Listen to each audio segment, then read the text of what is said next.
variety of people that do tune in, and I was reminded just today, actually, that there's one couple that they always tune in, the overseas do, and what they'll do now is they'll have, as I call it, I tease them, I suppose, their tea and crumpets, and they'll be sitting off to listen to the program.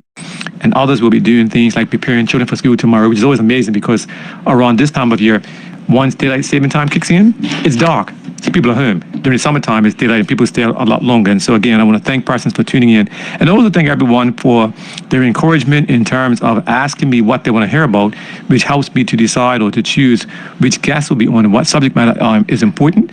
And that's very good. And I also want to give a shout out to Brother Glenn and Sister Gwen, who are the proprietors of the station, because certainly Brother Glenn, he has determined that Magic 102.7 will be the talk show station for Bermuda, and therefore there are a host of talk shows that come on throughout the day and also on almost every evening to keep people informed and also to keep people in touch.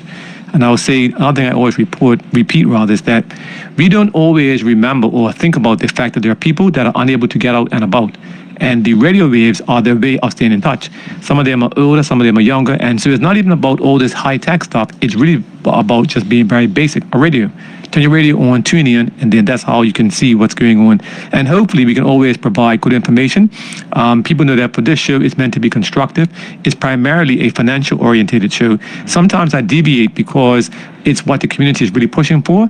And tonight's one of the examples in terms of, we're going to touch on some of the financial aspects, but really it's about road safety. And given the time of the year, I sent out a media release earlier, and we sometimes forget that there have been many people that have been negatively impacted by during this time period because someone got in an accident.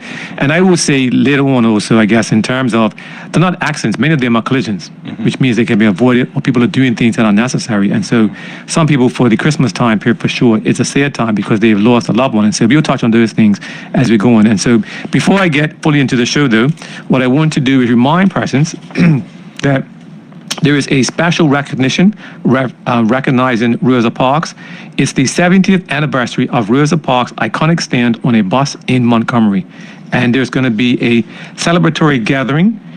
The Worshipful Justice One Wolf will do a presentation entitled Lessons of Montgomery.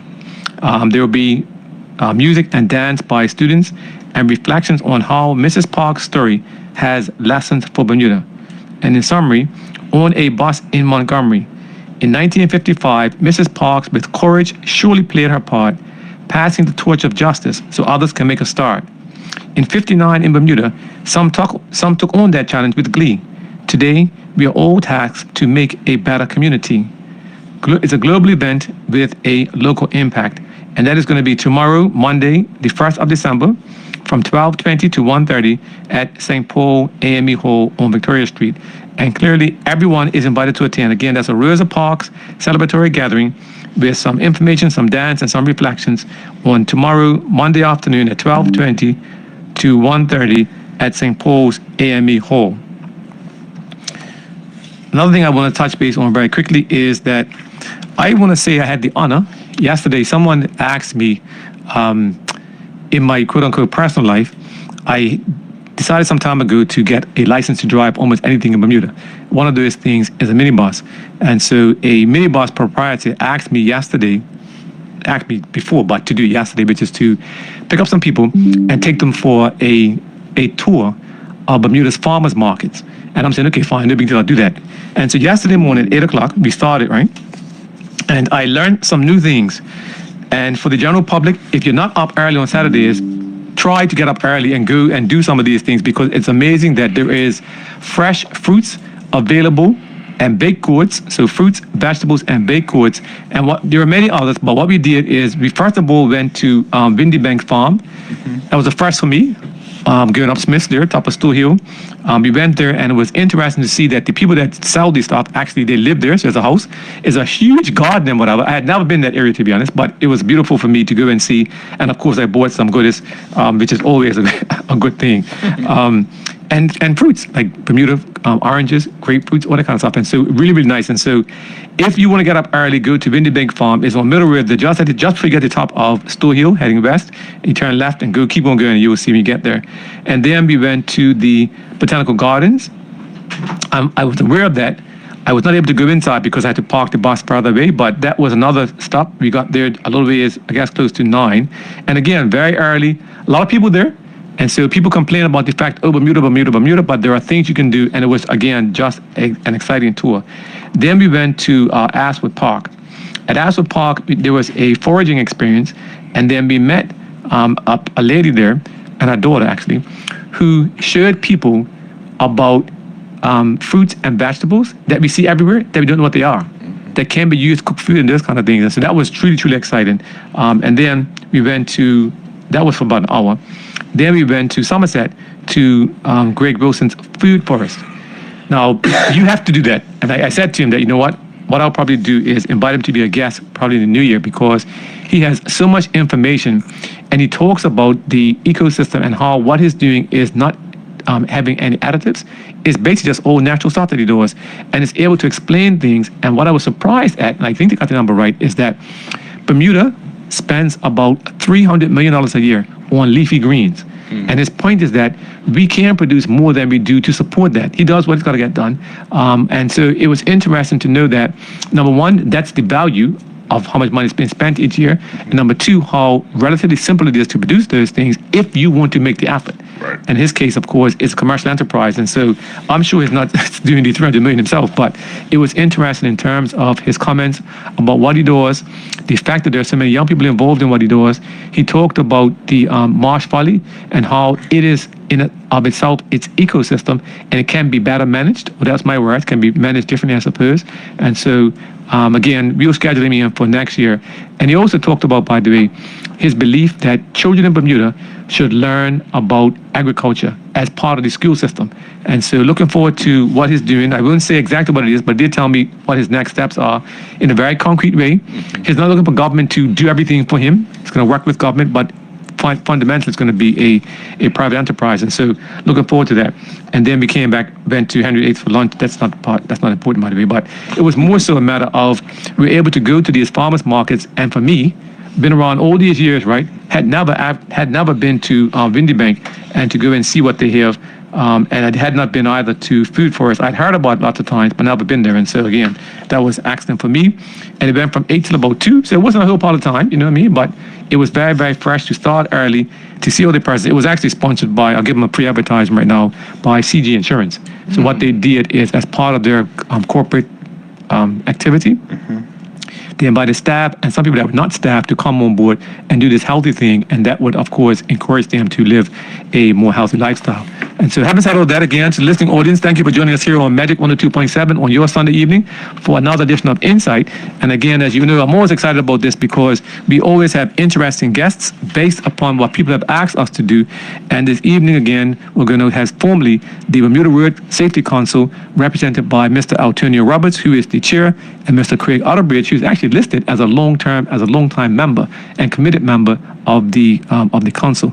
And so I'll let you introduce yourselves, and then we'll start to ask questions in terms of what is the council, what do you do, what's happening now around Christmas time, and we have a real conversation. And so either of you can start, but let's go.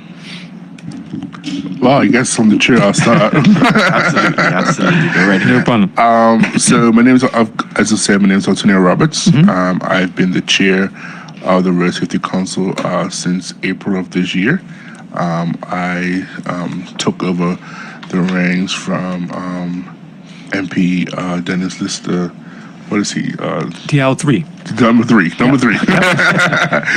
Dennis Lister the third. And really this year we have been focused on, continuing the purpose and the mission of the council, which is, educating our community on the importance of road safety and why it's important for us to put some respect on our roads, and treat our roads and the people on our roads with respect. And what is your personal background? So my professional background is I work at the Great LiveNet Communications, head of operations. I've been in telecoms all of my working life, my small working life. I studied network engineering and cybersecurity in school. came back home, and started a career in telecoms. Haven't worked a day in networking, but I've been in telecoms all my life, and I enjoy what I do in telecoms. Live net communications. Shameless plug. Live net communications. Exactly. Don't worry. Don't worry. We'll get them. Bermuda's telecommunications company. I'm sure about that. And with that, just to touch base real quick for the listening audience, right? Talk to us a little bit about cybersecurity. It's not data today, but just give us some information about that. Well, cybersecurity is literally what it is. It's I guess you could say, the area of technology that protects people from cyber threats, cyber attacks. So most cybersecurity workers are the ones who are looking at hackers and making the trends of hackers, making sure that people are secure, networks are secure, and all of those functions, and really educating people about how to keep safe on cyber world. As the internet and technology continues to grow, cybersecurity is very important, especially now with AI out. AI tells all your business. So it's important for those who work in the field of cybersecurity to make sure that people are protected in the cyber world. We're people who we put all of our business out there. We open ourselves up to attacks. So we need people those people to keep us safe. Okay. And do you, again, separately, but in terms of what you do day to day, does it involve, or are you able to tie in some of your cybersecurity knowledge to what you're doing? Yes and no. I'm more in a sales role in operations. So when I'm going out to customers into companies, I'm able to educate them on why it's important for them to have certain security measures within their company. So I don't get involved in the technical side of it, but I get more in the sales and project management side of it, and making sure that our customers are safe, making sure they have the right protection and the systems are protected so that they can, so they're not a threat. We support a lot of people, who have data, doctors' offices, and all that. So there's a lot of data out there that needs to be protected. So, so making sure that they understand that they have to why they have to be protected. Okay. And you didn't mention, I don't think, is how long have you been part of the Bermuda Road Safety Council? So I was a member of the Road Safety Council, I believe about 2 years, maybe 2 years. I served on the Road Safety Council, and just this April taken over as chairman. Okay, gotcha. And then we have Mr. Outbridge. How are you, sir? Very good. How are you? I'm fine, thanks. Tell us who you are. How you would like to be known anyway. Go ahead. Just an ordinary, concerned citizen, putting myself forward to make a difference. Father of two, former customs officer, looking at roles in consultancy at the moment, as well as entrepreneurship. You spoke about food forest, and I had the opportunity to hear about the venture from the gentleman himself. So that when you said that, it came fresh to my mind what he was doing, and I definitely want to put a plug in for him for what he's doing and looking to do. Gotcha. And it just shows that we have a lot of people in Bermuda that are really vested in different things and making a difference. And a lot of people don't know how to get involved.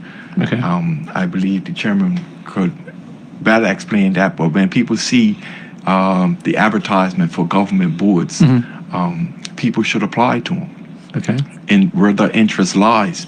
And that alone allows the community to get more actively involved in what's actually going on and how they could actively make a difference. So, if you see it come out, I believe it should be coming out in January for the boards. I think it's December, January, Yeah, so sign up for a board, find the interest. It's hundreds of boards out there. Tons of them, Right? So sign up, get involved, and let's not just be people that talk. Let's actually get behind something, and a lot of people on the council, when they get in, like myself, didn't really know what it was about. Okay. You know you have a passion for saving lives. You want to know how. And then when you get involved and you see the different areas that you could actually go into and how expensive the council could be and what road safety actually does, Okay. then it really puts a drive behind you to be more concerned and active. Okay. And I'll ask this question first. How long have you been on the Road Safety Council? I think for about 5, maybe 6 years. Well, so because it's interesting, obviously when we plan for the show, we do look at and do some research, right? Yes. And did say you were a long-serving, committed member of the council. And Yes. so it's interesting to say, okay, 5 years. And what got you involved, or what piqued your interest, or like basically, I guess, why are you on the council? Well, initially it was my getting involved with the PLP. Okay. And then going on from that, realizing how many boards there were. And I looked at Road Safety Council, and it was something that I was actively interested in. Again, when you get to this month of December, the amount of deaths, accidents or collisions. I like the way you put that. There's a difference between accidents and collisions, because collisions can be avoided. Yeah. And in my age bracket, I've lost a lot of friends, to road collisions. Gotcha. And I wanted to know how we can make a difference, or how I can make a difference. And seeing what the road safety does and getting involved, now I know I can make a difference now. Okay. And again, your background in terms, you said you used to be a customs officer, and now you're doing consultancy. What type of consultancy are you looking to do, or are you doing? More on the compliance side. So Okay. Going in and helping business to move towards compliance. You have data security. Things change every day. You Yeah. have PIPA, which has come out now. And as the world evolves, financial crimes and different structures, and anti-money laundering, terrorism finance, and okay. how do companies now become compliant, but also stay compliant? Because when you deal with financial regulators, it's a broad Yeah. field, Yeah. and it's very tricky. People use a lot of different methods to move money around, and it's something that we have to stay abreast of. Okay. So moving in that way, but also the compliance side of it actually helps with Road Safety Council and how we could actually look at not just being compliant, but actually putting legislation together. And that's part of our role, right, as the Road Safety Council, to submit recommendations. And then how do we actually write those recommendations where it's less stress on the government when they actually get this recommendation to actually put it into legislation. Okay. Yeah. So you obviously, not obviously, but you do look at what you're recommending Yes. to make sure it's not too tedious or too burdensome. Well, it actually has to comply with the laws, right? And how our laws are written, it's very intricate. Okay. I would say that, and you have to do a lot of research and have the right stakeholders in the room, and making sure that everybody has an understanding of not just what we're writing, but what we're writing it for. Gotcha. Okay. All right. So having said all that, now that we know a little bit about each of you, you haven't talked about your actual education and stuff, but that's fine. We'll come back to that. So now let's talk more in a structured way about what is the Bermuda Road Safety Council, what's its mandate, how does it get started, and those type of things.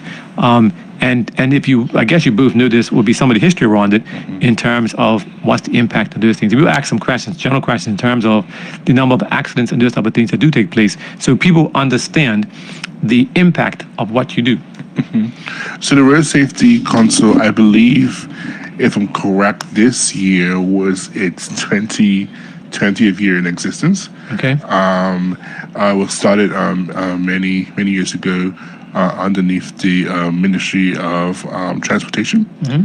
And basically the council was started to help educate the public on road safety measures and the importance of being safe on our roads, and educating and promoting safer driving for Bermuda.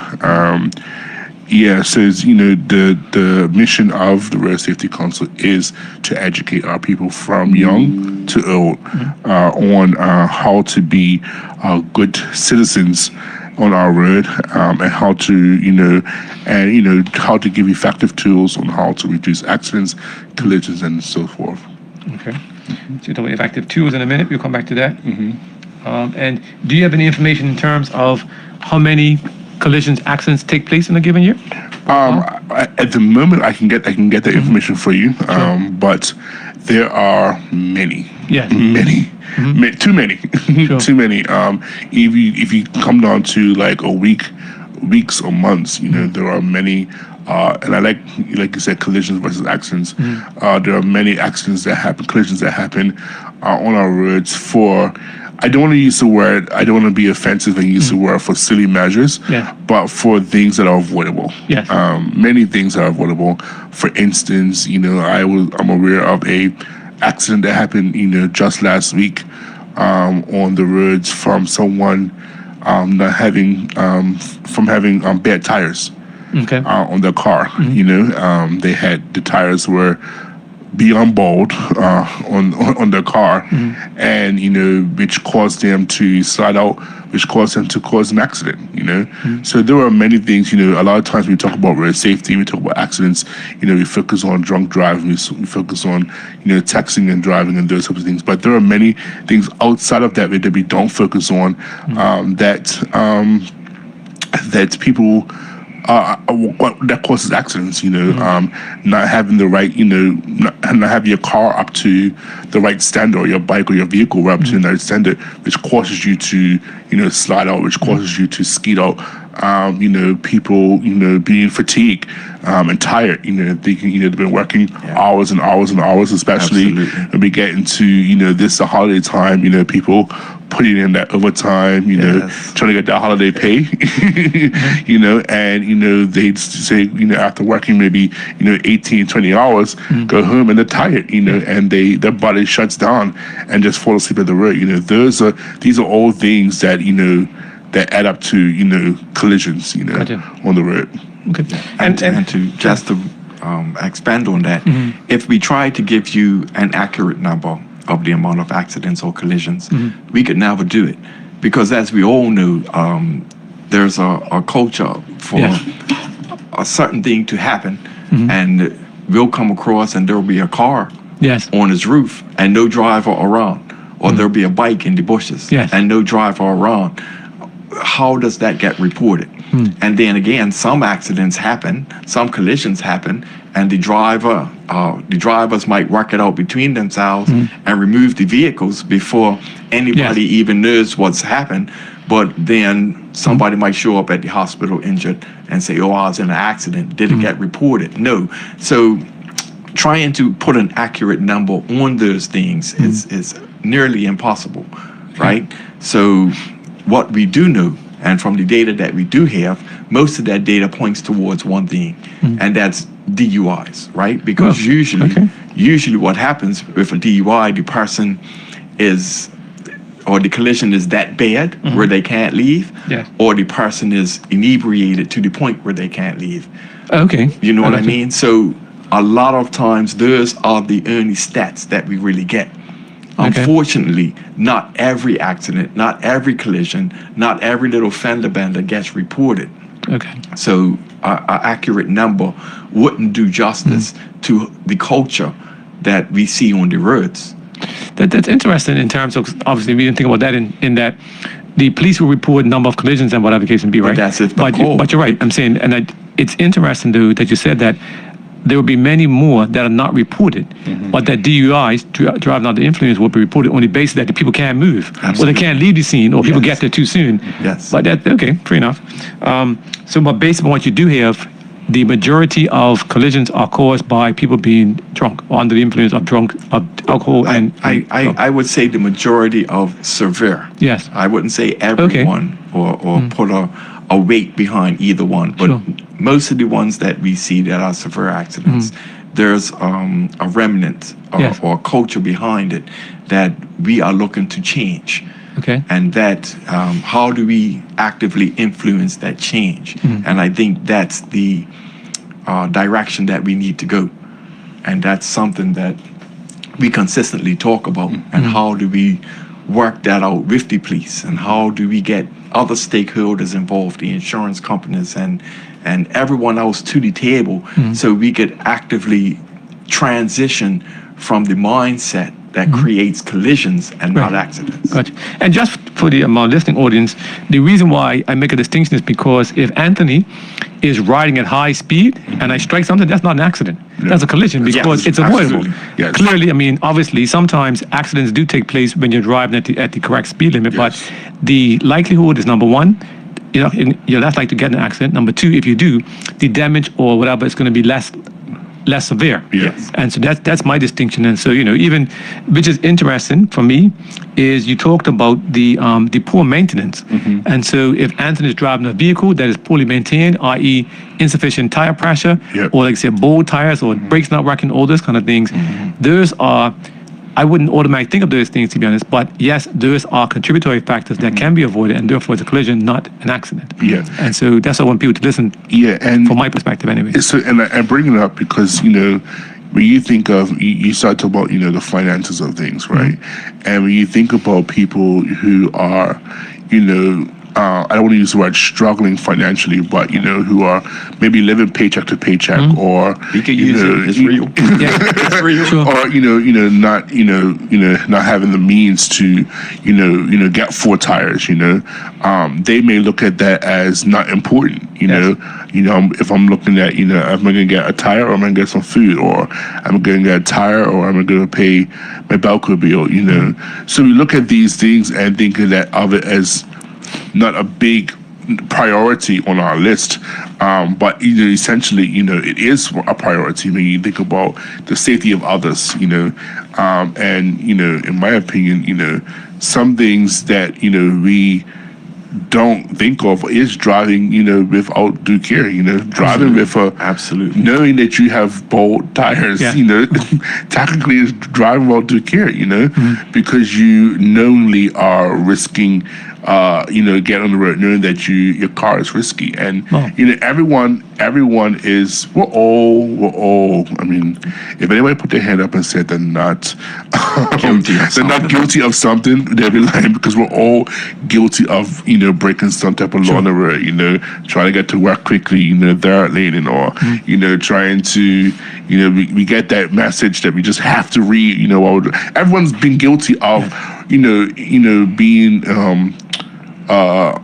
using some type of measure of unsafe while on the road. Yes. But what we have to do is, what I am trying to, one of the messages that I'm trying to push to our public is that we have to treat everybody on the road like their family. Amen. Treat everybody on the road like your family. Like if Anthony, if you're my family, I'm gonna treat you with care. Hopefully, yes. I'm gonna treat you with care. Yes. I'm gonna treat you with courtesy. I don't want to lose you. I don't want nothing to happen to you. So I'm gonna make sure that any actions that I do, is okay. But we get on the road and we get so self-centered and self-focused on what our task is, what the mission is, that we just lose it. and I mean, people have talked before about this idea of privilege in terms of you can afford to have tires on your car, so therefore you get them, others can't, and so I want to be mindful of that. I also want to make sure that the listening audience understands that we're not blaming anybody tonight. No. It's about information. And so, yes, you may have been in an accident caused by drink driving, and so it got an accident. We're not talking about that necessarily. We're not blaming you. We're trying to emphasize what the issues are. Yeah, and bringing light to something. Could you, when you think about it, and I was just talking to one of our stakeholders who was, telling me about some of the different, reasons why, accidents have happened in the last couple of weeks, and he mentioned to me about, the tire thing, and I was like, duh. Okay. Like you don't think about these things every day. You don't think about, maybe let me check, make sure my tires are fine, Right. so I don't skeet out. Especially in the rain. Yes. But this is our job as the Road Safety Council, is to bring light to our community to help make our roads safer. And that's, I mean, that's, I'll jump forward to that question is, what are you doing in terms of trying to change the culture? Because one of the biggest issues is, it's a song about this, by the way, that Bermudians like to drink. Yeah. And unfortunately, where money is made, and unfortunately, again, a lot of people do drink. So what are you doing to do that, to adjust that? What do I do? So when you say us as a council, Yes. We again bringing light to our people, our community, and making that and helping them understand that yes, you can go out and have a drink. You might want to go out, birthday parties, celebrations, go and have a drink, enjoy life, but plan ahead, Okay. We plan to go out and drink. We plan to, know what outfit we're gonna wear to this party. Well, let's plan, $50 for the taxi ride home, or plan, that one of the people in my crew is gonna not drink. They're on water and soda all night, and they're gonna make sure that we get home safely. Plan to, if you're going on a party, stay at the hotel. We have to plan ahead. And one of the things that we do is encourage party promoters to have a transportation plan in place. Yeah, That's one of the things that we are pushing as well during this season. Like, have a transportation plan in place. There have been times where we have sponsored a ferry. I think it was Cutmetro. We sponsored a ferry one year to go and transport people from Somerset to town, so they didn't have to drive, on the roads, after being at a party all night. Right. Our Water stations, water stations, carnival, all of that. coffee Our stations, friends, biscuits, things to try and sober people up. Wow. Our friends at Carter, they provided, and we collab with them as well. At one point, they provided taxis Yes. On Friday nights, for people to be able to go and go home after having a night out in the town. So it's just planning ahead, and being smart and being responsible. I don't want to use the word being smart because it could be offensive, but be responsible for our behaviors. At the end of the day, I decided to go out and drink. I decided to go have a good time, so I need to decide to make a responsible decision. And a lot of times, I think sometimes we think we're Superman or Superwoman, and think that we can drive, and maybe you might be okay, but anytime that you get behind a vehicle intoxicated, you are making a wrong choice, and you're making a risky choice for someone else. It may not be, you may be fine, but affected somebody else on the road. And unfortunately, I was saying this a couple of months ago. Risky decisions cost lives, and we have to understand that every risk that we make, it can cause a life to be affected, being by death, which is the worst thing in my opinion, or life altering. They might be paralyzed, they might lose a limb. These are things that we have to think about. And when I say sometimes we're so self-minded, we have to think about others who we're affecting. It's not just about us all the time. It's other people who are around us that we could be affecting. And it's a culture. Yeah. It's a culture, and we need a culture shift. We need a full reset on how people actually approach the weekends or holidays. And one of the things we're really doing is really working with our Junior Road Safety Council to actually get out there and push the message in their schools. We need to also start getting into primary schools as well. And so we could build a different mindset with the next generation coming through. Not saying that it's too late for some of us older people, but for those people who have been driving years on a Friday night, having their libations and making it home, it's that one time that they get in an accident, and in their mind, they weigh the options. I've been doing this for 30 years. And I'm going to have one accident. Correct. So next week they're going to do it again because obviously they put the weights together and say, well, I'm more lucky than not. Correct. So I'm going to continue to do it. But how do we recreate that mindset? How do we stop that risky behavior and encourage people to take advantage of the things that we're doing? One of those things is obviously promoting it so people could know. Okay. Right? A lot of people might not know Carter sponsored taxis. And how do I get that taxi? Right. How do I get in that taxi and say, oh, Carter's paying for this? And do you have the answer to that? Well, we'll come back to, let me take the call first, right? And we'll come back to you because there's a lot of questions I want to have that came from that comment in terms of, number one, do you participate as the designated driver, either of you? And how does that go, like mentally, how do you do that? And people tease you all night, for example, because you're on, as you say, a water or juice, whatever, for the night. And I also want to ask you about the Junior Road Safety Council. Yes. But before that, good evening, caller. Welcome to Insight. What's your question or comment? Yes, good evening. How you doing? Got a couple of comments. Yes, sir. When we went from the old system to the new point system, I had problems ever since.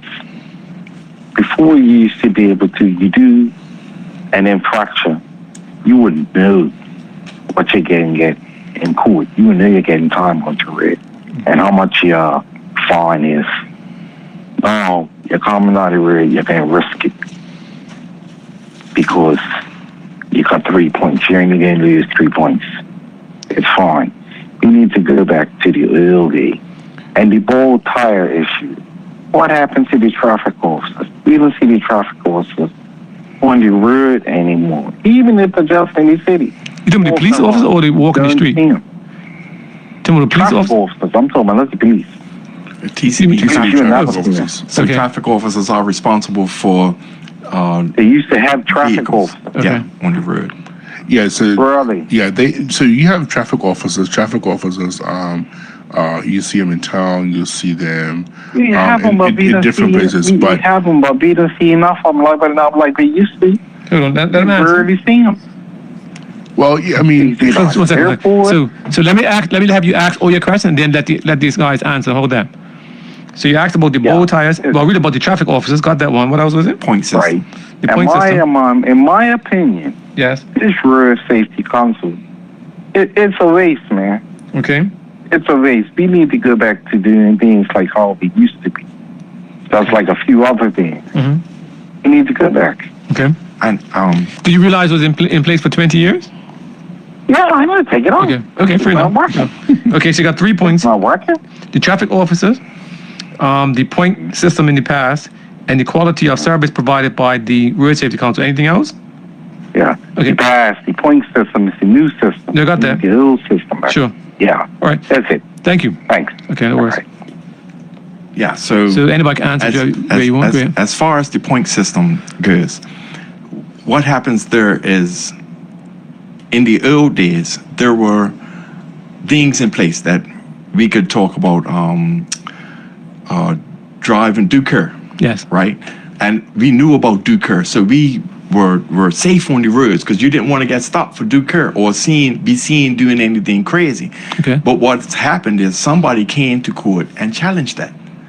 And now that they challenged it, they came to find out that certain legislation doesn't support the police officer actually bringing that as a traffic offense. Oh. So because certain things have been challenged Uh-huh. by certain people that got caught doing certain things, Yes. and obviously these are people who know the law Understood. and had to face the law and knew how to get around the law. Mm-hmm. Now the law is almost defunct because how they challenged it. Okay. So now what happens is that we are challenged with looking at what happened and how do we present or recommend new legislation going forward that isn't as, how can I say, tedious or obstructive to the police, because Okay. now the police officer has to do a full report. So now you're taking that officer off the street to do a report about a bike going down the road on the center lane. Yes. And now that officer's out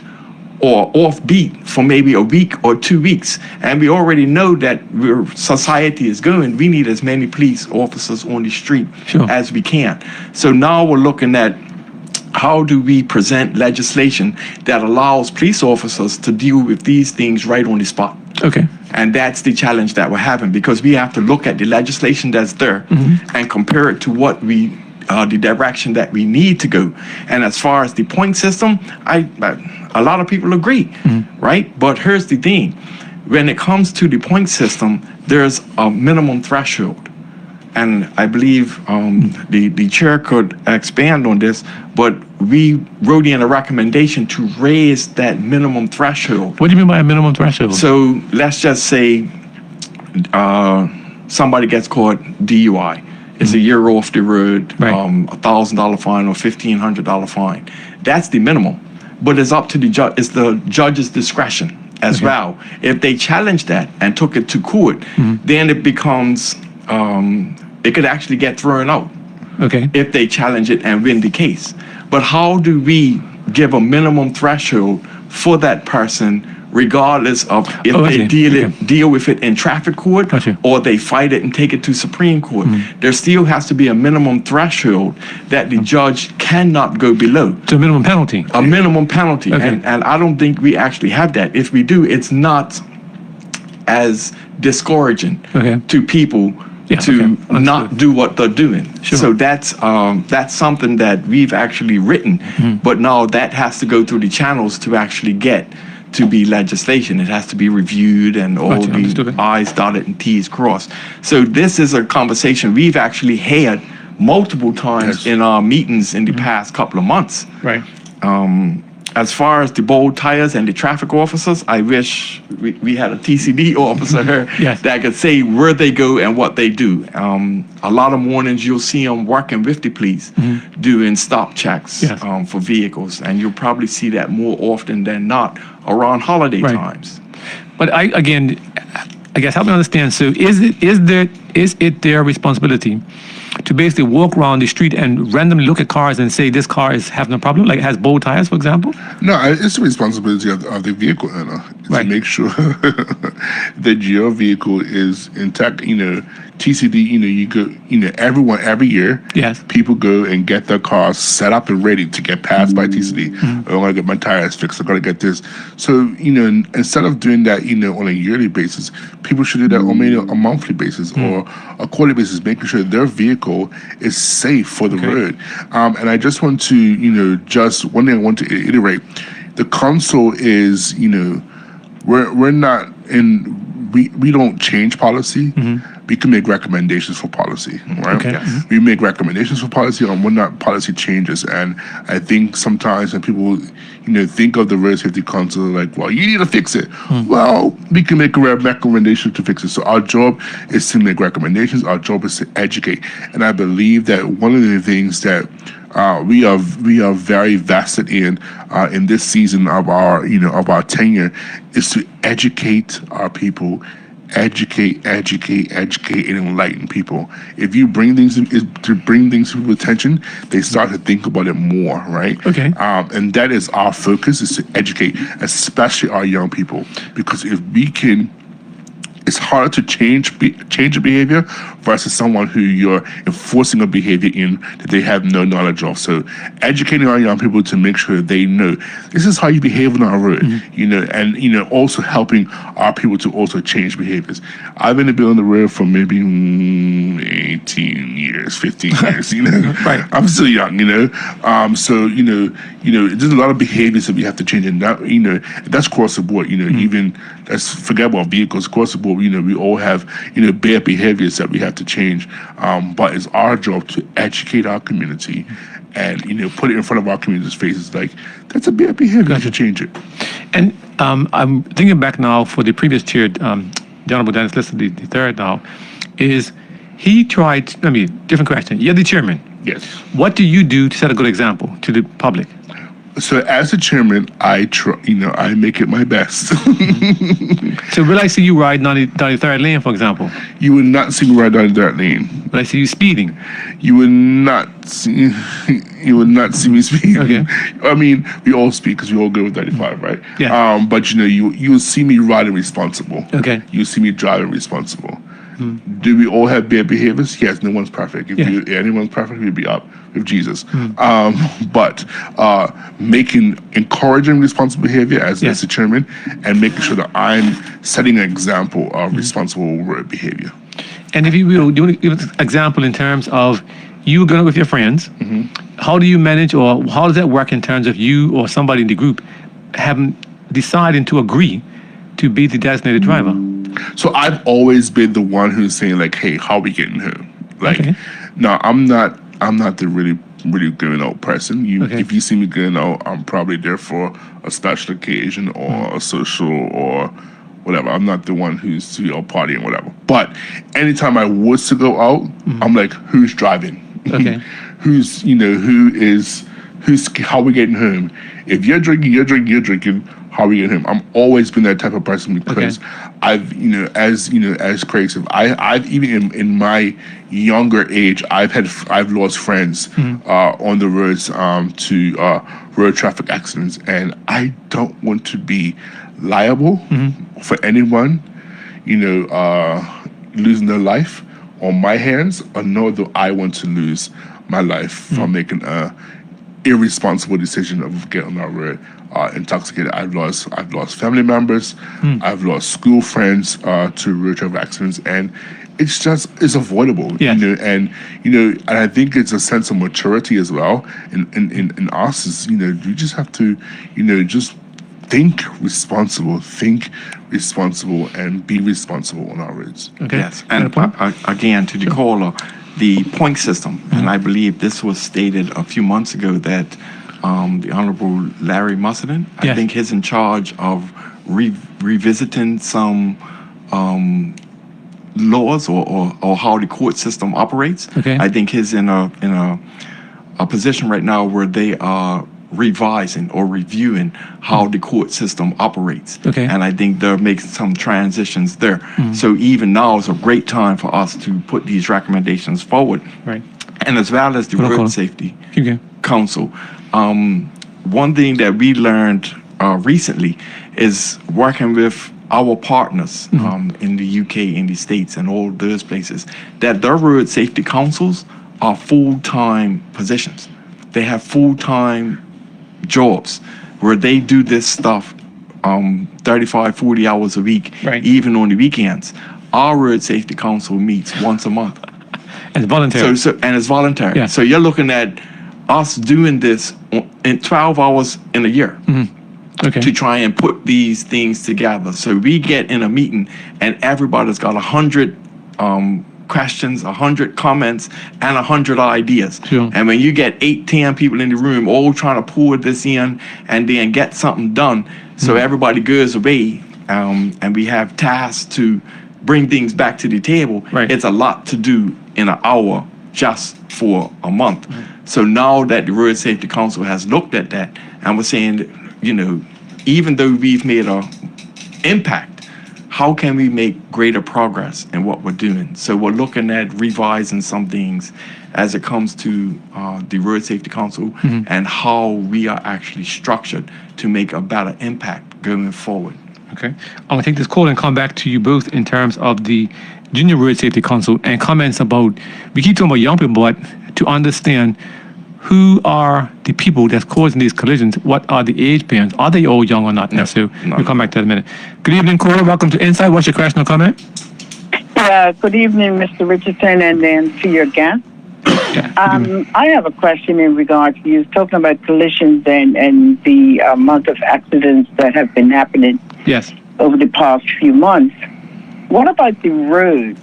Yes, we're coming to that. Yes. Yes. The roads are horrible because some of these bikes, they might be getting into accidents or collisions because the road is uneven, and sometimes it just makes you wobble wiggle. Yes.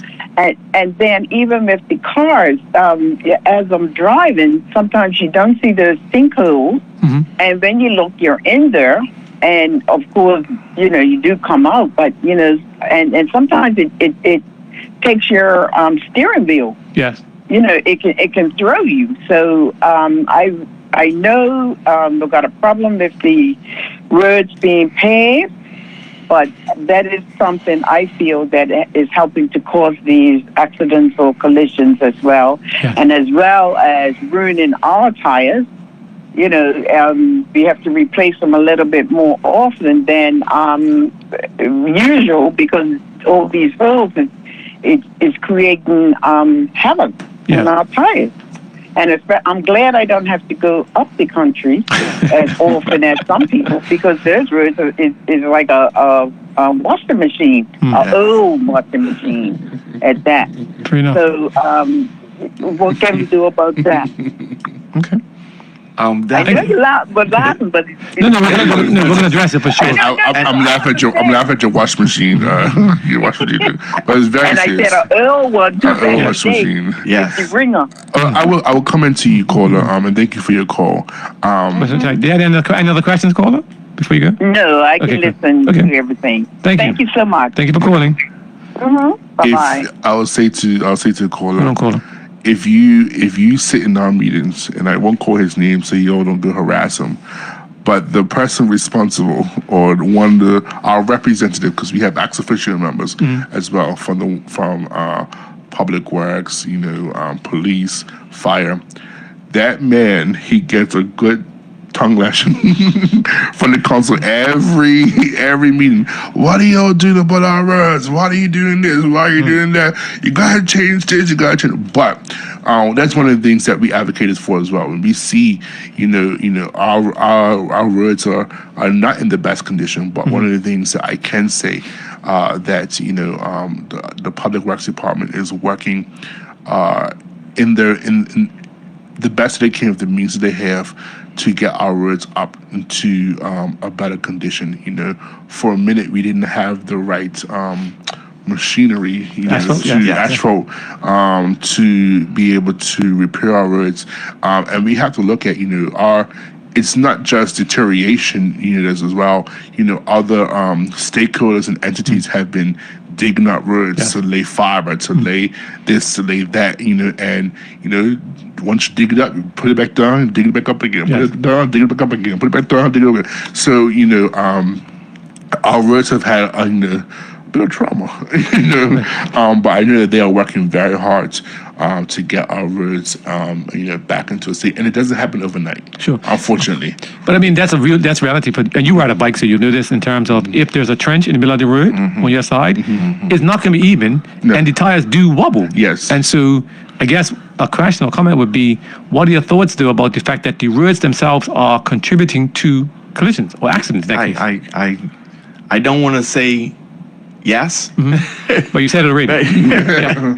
but having driven on the roads, right, they are in a bad state. Yes. But it's also, like the chair said, we sit down with these stakeholders and we get on them. Okay. We get on them, and knowing that where we are, when a machine breaks down, Yes. we don't have a Home Depot yes. right next door. We don't have a machinery shop down the road somewhere with accident lathes on them that we could get a machine part made in 3 days and put this big So yes. machinery back on the road. Yeah. And not only that, we have to outsource the materials as well, the asphalt as well. So when we look at all those things together and getting them here and getting the stuff done and getting the time on the road, and then for the weather to break, there's a lot of circumstances around. But again, I'm not making excuses, because the person that's in charge, they don't just get a tongue lashing in our meeting. Yeah. Like, we got a WhatsApp group, and Sure. every day we're on them. And so, I mean, because the minister was on air last week talking about what it's going to do. And yes, there is a structured plan, but that doesn't matter to me, because tomorrow or tonight I'm going to be driving on these roads that have these sinks and kinks, and it's impacting my thing. So what do you do? What do you do when you're driving your car? What do you mean riding a bike, for example?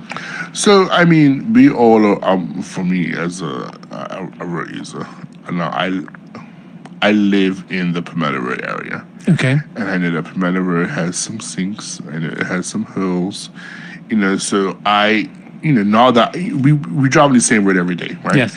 So we're aware of these things. So, as a road user, I try to avoid it. I try to, I know that outside that certain point there's a hill, so let me try to avoid it. And, not always you're able to avoid it, for many reasons. And it's a very unfortunate, state that we're in. But, unfortunately at this point, we can't cry over spoiled milk.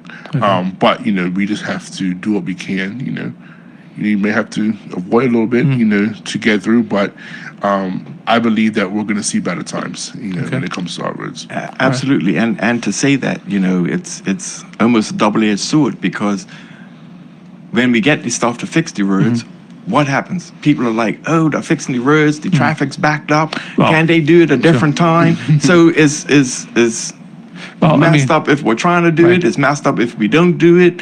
And so, but at the end of the day, we have to be mindful that to use the roads is a privilege, right? To have a license is a privilege, but we have to be responsible within ourselves to also know that, hey, this stretch of road in this area is really bad. I need to take my time. Slow down, okay. I can't. If I'm doing 60 on the good road, then when it comes to the bad road, I'm gonna break down to 35. We have to be mindful of what we are doing as well. We can't just live in a place where we expect everything to be 100% the way we want it. There are bumps and potholes in the road of life. That's so interesting. when it goes through the road, and we can't fix every road tomorrow. Gotcha. Okay. It's not going to happen. So you accept Colonel Birch's message in terms of former Minister Public Works Colonel Birch to slow down. The roads themselves are bad, so slow down. Yeah. And our speed limit is going slow anyway. Yes. 35. If you're doing 35, it's not that bad. I mean, it's not great. You're going to feel it, yes. But it's not. If you're doing over 35, your car's going to be a little bit destroyed. Okay. Your tires are going to be a little That's bit... interesting. Okay. So the message is, even though it may be to some a little bit unrealistic, is to slow down. Slow down. Okay. We can come back to that in a minute, though. Good evening, caller. Welcome to Insight. What's your question or comment? And to the listening audience, thank you for joining us here on Magic 102.7 or your Sunday evening. Our guest this evening, Mr. Antonio Roberts, who is the chair of the Bermuda Road Safety Council, and Mr. Craig Outerbridge, who is a member, a long-standing member, and we're talking about road safety, as you have heard. Caller, welcome again. What's your question or comment? Good evening. You're calling back? You seem to be We have the three making a lot questions. of excuses, right? Yes. Let me tell you something, right? These roads should not be in the condition that they're in. What they are. You pay taxes. So what's your response? What they are. Yes. I own heavy trucks. Yes. Right? And I've noticed that very frequently I have to change tires to get my steerings redone. Yes. Right? I feel that government, knowing that the roads are like this, and this is the cost of it, should step in and at least give us a percentage or something, or Well, remember, and I'm not confused. changing tires Hold on. like every 3-4 months. Let me put my hat on that I used to have on, my political hat, right? In that government did change legislation to reduce the import duty on car parts and other things. And somebody did say, in recognition of the fact that the roads themselves right now are not in the best situation. Thank you. So that has been done. Not the Thank best situation. No, I'm saying That little increase that they gave, it helps, but it doesn't help that much when you're buying tires every 3-4 months. again. So, I mean, I get Redoing your steering. right. I understand what I'm That's saying to you that expensive. without making excuses, because I'm not a member of parliament for sure. That is what government did do though in response to the fact that the roads are bad. They did reduce the cost of repairs, as you have suggested. That's how they stepped in.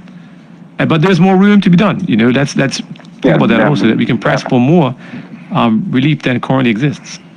Yeah, and All right. Thank you, Okay. caller. Thank you, caller. And we're not like Bermuda. Unfortunately, is not like caller. other jurisdictions where they can have a day crew and a night crew. The minute we get somebody out there paving somewhere at night, Bermuda is going to complain because the house is going to shake, the Well- window's going to shake. So with that said, there's only a certain Time there's no time window. If it rains, it's over. Yeah. But you said something to the point of this is the situation that we're in, and unfortunately we have to work with the situation that we're in.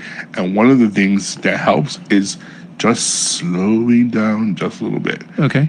Because you when you impact, when you hit that pothole, when you hit that area, you're not hitting it as hard as you hit if you're going 60 versus if you're going maybe 40 or 41. Yes. Well, and I'll say this too, because I again had the minister on some time ago.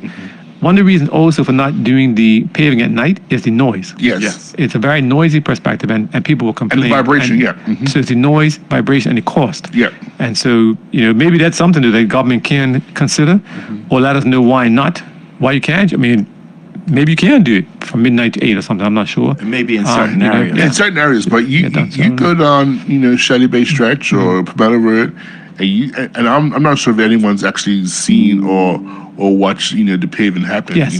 Yes. But those things make a good number of noise, Yes. and it vibrates. It vibrates, the area, so, we're not talking about East Broadway, whereas, we live in a space where our roads go through residential Yes. areas, Understood. so, again, not making excuses, but, we have to try to, work with what we have, and, make light of what's happening. Sure. Okay. Good evening, caller. Thank you for your patience. What's your question or comment? Yeah, good evening. I have a question, really. What is the rationale behind putting speed bumps, right, on a public road, Yes. right? Yeah. For instance, you got them down at the Palmetto Road there. No, is it Parsons Road? Parsons Road, right? Yes. And I'm telling you, man, the first time I came to, I wasn't even speeding, right? Yes. But I tell you what, you better slow down less than 35K, if that's the speed limit. You better slow down less than that to navigate those bumps, Yes. right? Yes. To me, it makes that road more unsafe. The perfect example would be this metal grate that's on South Shore Road, where the Princess is doing Southampton Princess is doing Yes. the renovations, right? Yes. If traffic slows down to navigate just that metal grate, there was an accident that was caused Yeah. because of that, Well. right? Traffic. Hold on, let me finish. Sure. Right? There was an accident that was caused because of that small metal grate, right? Where people are slowing down, and you say, "Oh wow, the person behind you is not expecting you to do that," right? But the rationale I want is, how do you get to put speed bumps on major thoroughfares on this road, on this island, right? Yeah. And I think that really shouldn't happen, right? Because you're going to actually cause more accidents in those areas, right? Because to the best of my knowledge, I haven't heard of any deaths that have occurred on that particular stretch of Oh road. no. Yes. Of course. A Parsons Road. Yes. Plenty. I Yes. live on Parsons Road. Okay, well, I stay right at the bottom of the hill, just up from I'm not here to argue that point, Sure. right? I'm here to ask the question is, Sure.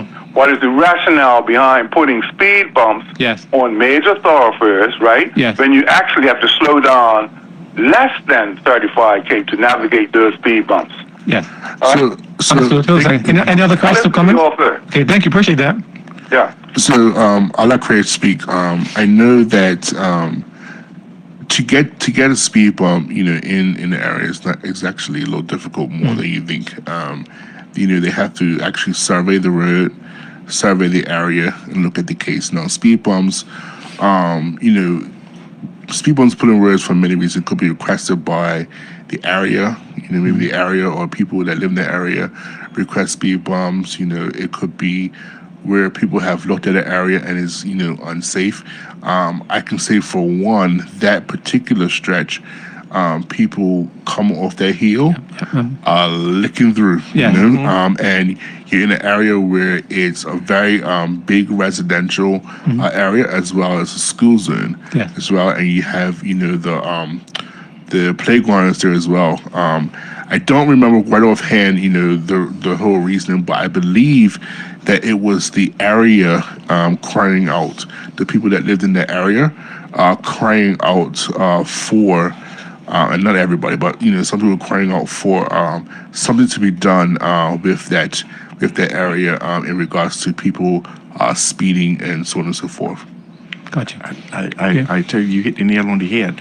But I do want to say that when you say a main road, the main roads are actually North Shore, Palmetto Road, and Middle Road. You actually have to turn off to come onto Parsons Road, which takes you through what would be known as a residential area. It's just easier accessible into the backside of Hamilton, and that people use it, and people will consider it a main road. But again, it's more on the terms of a residential area than a main road. And that is determined by, and I wish I had the MP who could speak to it, but the housing and how houses are allotted residential or commercial areas. So with just saying that is not a major thoroughfare like people would think. There's major thoroughfares are Palmetto Road, North Shore, and Middle Road.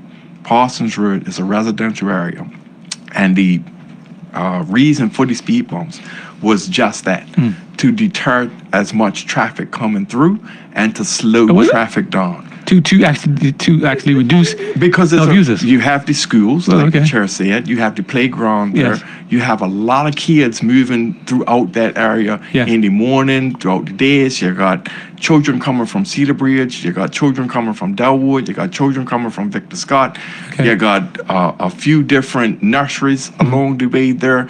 So in the mornings, there are a lot of children, people walking the children, the pedestrian crossings that are there, children going across Very nice. those Okay. areas. Wow. So the idea was to deter traffic from coming through there, but to also slow traffic down.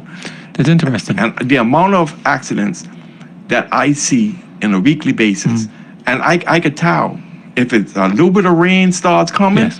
I have my phone in my lap and I could just have 911 on speed dial, Sure. because at least once a night somebody's coming off that hill and somebody's going to poke their nose out of Deepdale, out of Crosslands Lane, out of Perimeter Lane, out of one of the other 50 lanes Yes. down there, and it's going to be an accident. Got you. Again, it's interesting. By the way, we said earlier we're not going to cast blame, Yes. but on Southwood up by Princess, yes, there's a plate in the road and you got to slow down, right? But we have to understand, to be honest, that forget what happened, the accident, right? But the reality is I should always be driving slow enough or far enough Absolutely. behind you. Yep. So when you hit your brakes, I am paying attention. Absolutely. So inattention is what causes accidents very often. And I know that, for me, one of the irritations is people actually stop in what I call unnatural places to let people out. Yes. Yes. The other day, I saw somebody stop on a roundabout to let somebody out, which makes no sense. A roundabout is meant to have a natural Flow. flow, right? Yes. And so when they do that, those are the things that cause accidents. But again, you have to pay attention and be mindful so you don't cause accidents. And here's Anyway, the you are. difference between people who drive and people who can drive. So a real driver is going to be aware of their surroundings. They're going to keep a natural distance, like you said. They're going to obey the signs, and they're going to be definitely aware of the car in front of them. You cannot get in a car and drive on the offense. Yes. You can't do that. You're going to get in a collision. But if you drive on the defense, you got to drive for the person in front of you and the person in back Correct, of you. yes. So if that person in front of you brakes and you see somebody tailgating you, you might have to veer Yep. off a little bit so that person behind you doesn't slam into your car. Yes. You have to pay attention to everything that's going on around you. Okay. And that's the culture that we're trying to reestablish, because Okay. a lot of people, you see them on the bikes, they're on the bikes looking at their phone. Yes. Yes. So can you imagine that person in a car? You know they're on their phone. Guilty over there. and and to be reasonable in terms of, changing a culture is going to be very difficult. But I take the point that we should be trying to do those things.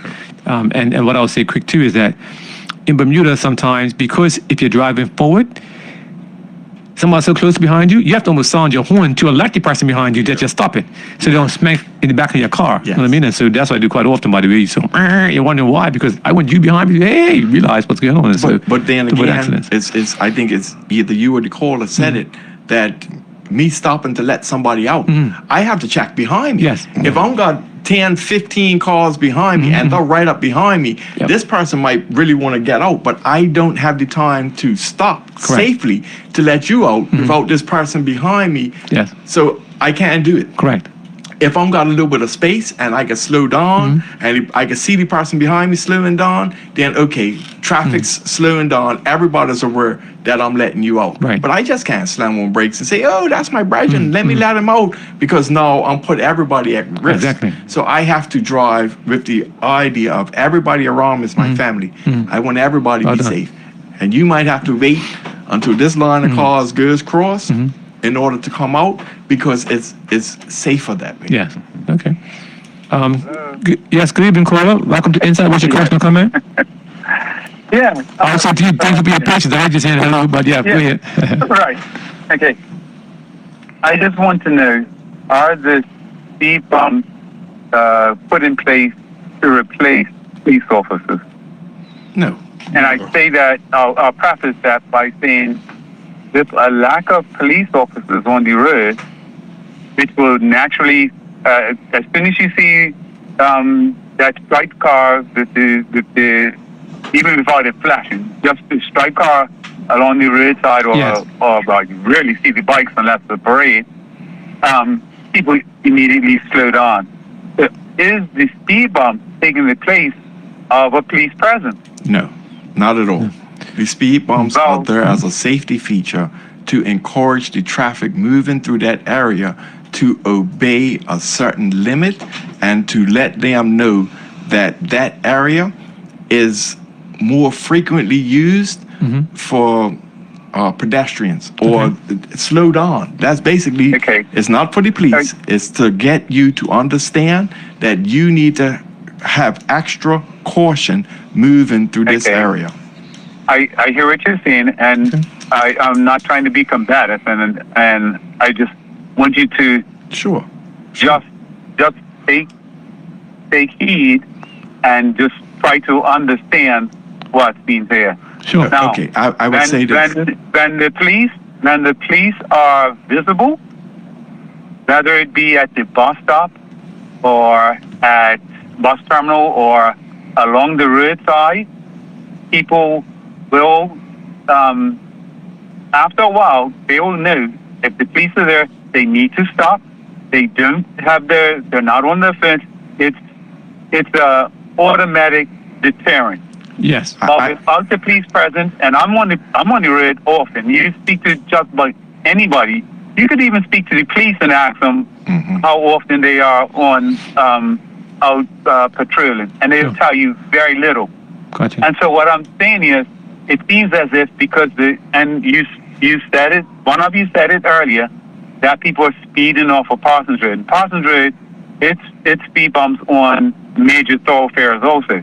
Yes. And one of the first ones was not in Parsons Road. Parsons Road, the last lot. The But latest, I'm yes. just saying that without a police presence is not to be necessarily issuing out tickets, but it's to let people know, okay, Sure. you just can't do whatever. It brings a level of safety already, and those who will flaunt the law, well, then they will have to pay for it.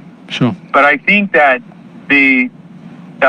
because there isn't a police presence, then people are saying, well, there's nothing that's going to stop me from doing whatever I'm doing. Sure. Okay, caller. And I think that's the reality of it. I Thank you, caller. You have any other questions or comments? That's it. Okay, thank you. Brilliant. Thank you. Thank you for that, Yeah. caller. And if I- I will say this. The other day, I was coming into town from the west, and a police car was about 2-3 cars in front of me, and we was along Middle Road leading up to Paget stoplights. Yes. And the amount of bikes that were coming across in the third lane, that's number one. But then when they got to Paget stoplights, the culture now is to wait on the right-hand side Yes. to look at the red light on the people coming down South Shore. Yes. So they could judge the light and take off before the light actually turns red Yeah. on the Middle Road side. And the amount of bikes that lined up on Yes. the right-hand side next to this police car, they act like the police car wasn't even there. I was shocked. I'm seeing it happen often, but for it to happen with the police car right there was like, wow, they actually have no care that the police are right there and are still driving. So somebody's done it, and the culture's been adopted that they just do that, and it's wrong. And so again, one of our tonight would be about what is a solution. Yes. And obviously, for all of us, it starts with us. You don't do it, first of all. Yeah. If you have children, get your children don't do it, and then we can each change the action one at a time. What I want to go back to real quick to from the call is that there are two different comments. His question was, are speed bumps put in place to replace policemen? You said the answer is no. No. Fine. His second point though was that police present does change behavior. That answer is obviously yes. Yes. And there was some time ago, for example, whereby there was a suggestion that you could actually park empty police cars along the road and that'll slow down traffic. I'm not sure they still do that, but that would make sense because you don't necessarily see somebody in the car. At a distance, you see the car, and that'll cause you to slow down. And so you could imagine, for example, from the east, if you had a police car parked on Kinley Field, people would slow down right away because they see it. Yeah. And that may be a suggestion, but you can't do it too often because if you do, after a while, we start to know that it's not a real Right. policeman, so you ignore it. And that's the point I was going to make. I think if we the question is, can there be more police presence? Of course. But I don't think that we will ever have enough policemen Sure. on the roads to patrol every area and every nook and every road in the small island. But I think that if we adopt the position of changing our behaviors Yes. and being law-abiding citizens, and making good responsible decisions on the road, we'll be better. Why do we have to put a policeman on patrol for someone to decide to slow down or make a good decision? We have to, as a road user, we have to make up in our own mind. And I'm talking to myself as well. We have to- Because the reason is because you still ride your third lane coming to town because you're late for work. I don't ride in that lane because I ride Bermuda November and I don't go to work on time. So I don't third lane. I don't third lane. I don't know how to third lane effectively. Fair enough. Okay. But we have to make that decision, to be better road users, and police or not, we have to be better. Okay. Take this caller. Good evening to the listening audience again. Thank you for joining us here on Magic 102.7 on your Sunday evening for an edition of Insight. Our guest this evening is the Bermuda Road Safety Council Chair, Mr. Antonio Roberts, and Mr. Craig Otterbridge, who is a long-serving member of the Road Safety Council. And we're talking about road use in Bermuda. We've missed some points, and we'll come back to accident. And one thing I want to definitely ask about is the young persons or the Youth Road Safety Council. Junior road safety. Junior. How old are they people and how are they engaged? And I'm going to take this last call, and then we'll go back to that. Good evening, caller. Thank you for your patience. What's your question or comment? Yeah, good evening, all. Yes, sir. Two questions and one comment. I would like for the gentleman to describe the proper use of Crowley Roundabout at all times of the day, and also the four-way junction at St. John's Road and Marsh Folly, where the stoplights once were, and they're not there anymore. And I am going to also say that frequent accident spot at Key Street and Middle Road is I do not let traffic in or out of there anymore. I will not, because it's too many variants with that Key Street and Middle Road junction. So I just carry on driving through. So as I said, my question is, describe the proper use of St. John's Road and Marsh Folly intersection there with the stoplights once were, and also the Crowley Roundabout at all times of the day, please. Thank you very much. Thank you. Short and sweet. You guys can take that? I'm gonna let Craig handle the hard question, which is the Crow Lane, which is the Crow, which is the Crow Lane. I don't come that lane. Which is the Crow Lane. I do know there's like certain times, so on and forth. But I'll speak to the four-way, and Craig is gonna make sure I don't say it wrong. But for any four-way stop sign, that's any four-way stop, because St. George Road is not the only four-way stop that we have.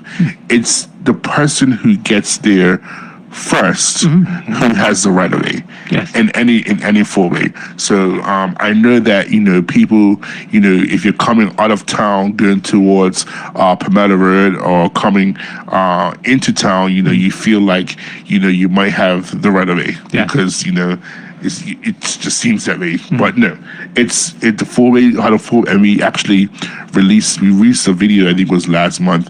We probably should reshare it on how to use a four-way stop sign on our website and our YouTube. But it's the person who gets there first who has the right of way when it comes to four-way stop sign. And I'll say that, to be honest, many of us drive overseas. Yes. You're right. This happens. It's natural. Yeah. Whoever gets there first gets to go first. Yeah. Yes. But you exercise extreme caution to ensure you don't cause an accident. Yeah. So yeah. I think the problem with that is when Saltus is going in and Saltus is coming out. Yes. Obviously, that lane coming out of Hamilton going to Saltus fills up because of the line of traffic going into Saltus. So it becomes conundrum Yes. when somebody coming off of Palmetto Road is looking to jump into that line, and the people are like, "Well, I've been here all this time, so I'm first. You Yes. just got there, And so that we talked about that in our meeting, and maybe at certain times it would be advantageous to put an officer there so we could kind of control that. What else came out of that is that the flow of traffic at that spot outside of those times is a lot better. Without light, you mean? Without the lighting, Yes, the yes. flow of traffic in that area is a lot better. Yes. It's actually been said by police officers themselves that that area flows better without the lights, during regular times. And it's a better traffic flow. But again, we just have to, and that's one of the things that we have advocated about. I ask all the time, we need to get an officer there to help navigate the traffic, because not everyone knows how to use or feel comfortable. Some people might feel a little bit timid, just going how to navigate that four-way stop. What's interesting, by the way, putting on my other hat, is that you said that it happens during the time of day when Salters itself is like starting and finishing. Yes. Right? And so is there an opportunity for Salters to provide a person there as opposed to a police officer? Because as you said earlier, they're not enough policemen anyway. Yes. So it doesn't have to be a policeman as opposed to a... Not necessarily, because obviously when you get down to Middle Road, Devonshire, when you deal Summersfield. with Summersfield, Yes. that they have a traffic officer there. Yes. So that's a great question we could put towards Salters to try and get somebody there just to relieve that congestion at that time.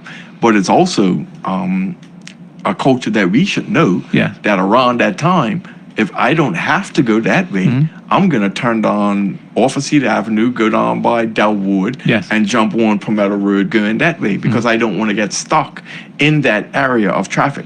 I'm not saying I should have to avoid an area in my travels just to appease other people. Right. But what should happen is that I should have a mindset that I could do things differently to make myself more accommodated by where I'm going. Fair enough. And so that's, again, changing the mindset of how we think and not being so offensive in how we drive. That is me, I want to go there, I need to make time. Okay. We have to think about everything that's going on and maybe move in a different way. Yes. That- Okay. Yeah. So I'm going to take this last caller for sure for the time being, and I want you to address the Junior Road Safety Council. I think that's important. We didn't address Crow Lane. Oh, yeah, Crow Lane. So yeah. Crow Lane coming into town from Harbor Road. Yes. I believe the sign is from 7 or 6:37 to 10. That coming into town off of Harbor Road, you stay to the left. Yes. Right? And if you're coming down the hill from Trimmingham Hill, when you navigate the roundabout, you stay in the right lane. Yes. And then a lot of people are crossing over. But what happens is people aren't educated. So we get people that get their driver's license and are new to the island, 6 months, they get their driver's license, they drive down Harbor Road or come over Trimmingham Hill, and they just think, well, it's a roundabout, so naturally I get to cross over, not realizing the signs are there, and that's something that they need to obey. So again, these are things that we need to reinforce. Yes. Yeah. It's interesting that as you learn these points to, I guess, it'd be your role to educate about this, because it's not necessarily about number of mutants, it's anybody. A lot of people don't understand that rule. Yeah. People. So as you said, the chairman said I decided to understand it. I'm just saying that I do that no, Craig. but it is what it is. Craig is going to be able to explain it more than I can. But it's important because, different times of the day is different things, and we're so used to just going about our business, right? So, and Crow Lane roundabout is, a difficult. If you're not someone that travels on the road every day, you may not know how to navigate it. But there's signs there. I learned a few years ago that you couldn't cross cross lanes, during certain times. You're not supposed You're to. not supposed to. You're not But supposed to. actually, I know someone who got like a ticket for crossing lanes, Gotcha. during a certain time. So these things that and it's our job as the council again to shine light on these things, remind people, and educate our community on these things. Okay. So I'm going to take this call. I'm really going to stop after because I want to hear the junior portion. But okay, caller, can you be short and sweet, please? Thank you for joining Insight.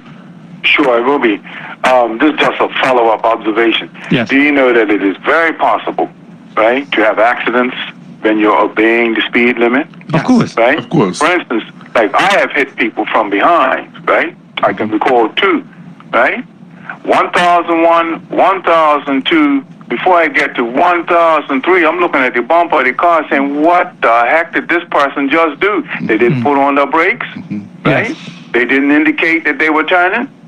But somehow they had almost slowed down to a snail's pace, and I'm coming up a hill, accelerate. I said to myself, God have mercy, this guy didn't move. Yes. This Understood. guy didn't move, right? But there was no stop sign there. There was nobody crossing the pedestrian, Right. right? I'm telling you, you can have accidents when you are obeying the speed limit, right? And as a matter of fact, when I hit the person from behind, I wasn't speeding, right? The police officer came, didn't write me up to say, well, give me some sort of cautionary or ticket, right? Because it was my fault, right? Yes. It was my fault because I hit the guy from behind, Yes. right? But What I'm saying to you is, you can have an accident Yes. when you're obeying the speed limit because the person in front of you say paying attention. It was a painful lesson to me to pay attention, Yes. right? But I was like, what in the heck was this guy doing? And I had to take my eyes off of that guy and say, man, you missed that all the way. Gotcha. Didn't matter what he was doing, right? Yes. You understand? It didn't really matter what he was doing. 1001, 1002, by the time I'm getting ready to count to 1003, I'm like saying, oh my Understood. gosh, damn. But that Right? caller, right, gets closer to being an accident as opposed to a collision. You weren't speeding, you were paying attention. So that's closer to what I said before as an accident. Yeah. You were not being irresponsible. So thank you.